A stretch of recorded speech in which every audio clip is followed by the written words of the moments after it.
Hey, what's up guys? Welcome to another episode of Body Geeks. Today I wanted to share with you two different volume techniques that you could use for your workouts, one being a superset and one being a giant set.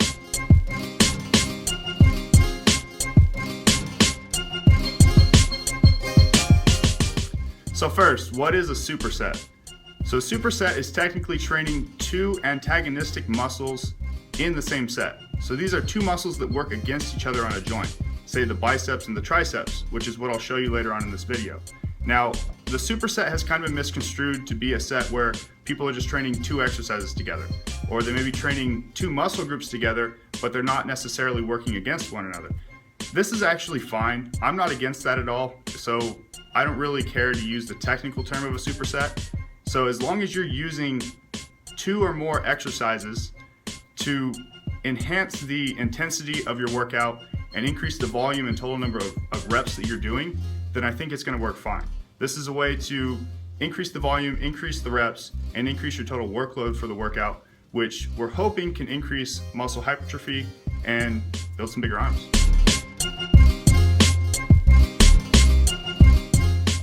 So what is a giant set? A giant set is something that was made popular by Milos Sarcev.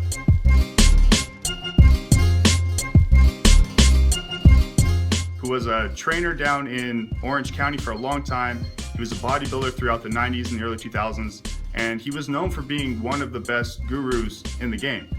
Milos is a very smart guy. He liked to combine all aspects of bodybuilding and look at it all working together instead of just focusing on one or the other. So a lot of people may say, my training plan says this, my nutrition plan says this. Milos was a guy that said your training plan and your nutrition plan should all make sense together. So he developed the giant set. Now a giant set is essentially a ton of different exercises all working the same muscle group. So if we were to do a giant set for biceps, we may pick upwards of 5 different bicep movements, all performed with light to moderate weight, and perform them back to back to back to back without rest. Once you complete your cycle of those 5 exercises, then you would rest and then repeat it again for another set.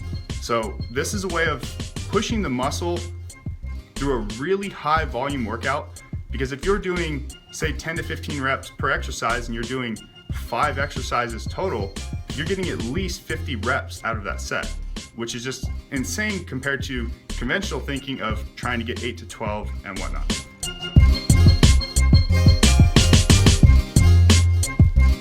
So with a giant set, you want to set up your entire routine before you get started, because you don't want to rest at all in between sets. The only rest you should have would be dropping the weights from one movement and picking up the weights from another.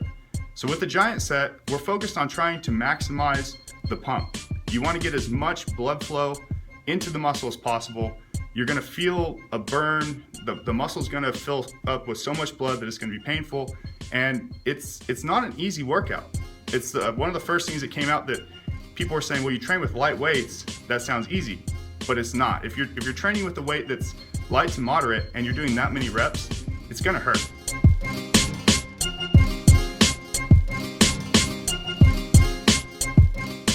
So one of the things that I think is crucial for both a superset and a giant set is intra-workout nutrition. And this is one thing that Milos was huge on, is that he wanted to supply the muscle with amino acids, glucose, and anything else that it might need during the workout as you're working out. In the theory of a giant set, if we're doing 5+ exercises, all for say the biceps, or just one muscle group at a time, we want to make sure that we're able to feed that muscle with the blood that's going in there. So if we're pushing that much blood into a muscle, we might as well be pushing amino acids, glucose, creatine, you name it, all in there so that the muscle's getting it as it needs it. So instead of the typical theory of training to break the whole muscle down and then feeding it afterwards, we're going to feed it as we break it down. And this was one of Milos' theory, that this can help increase muscle tissue because the muscle is never lacking anything that it might need to grow.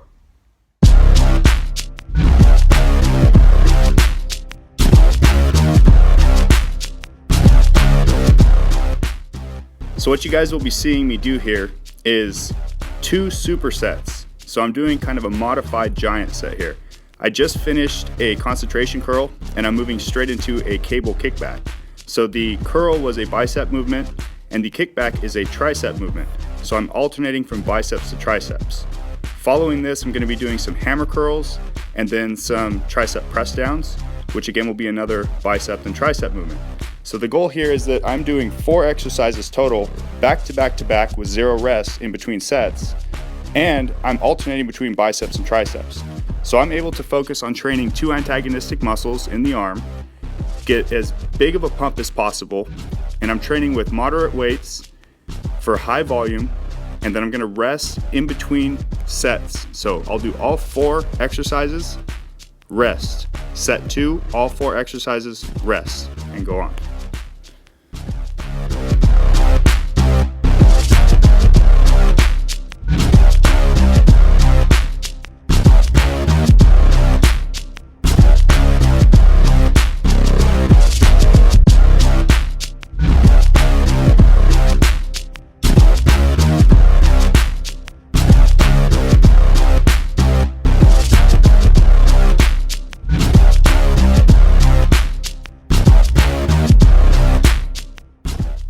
As you can see here, as I'm nearing the end of my first set, the muscle's very filled up with blood, and that's the goal. We want to get as big of a pump as possible. Thank you for watching. Until next time, you're tuned in to Body Geeks.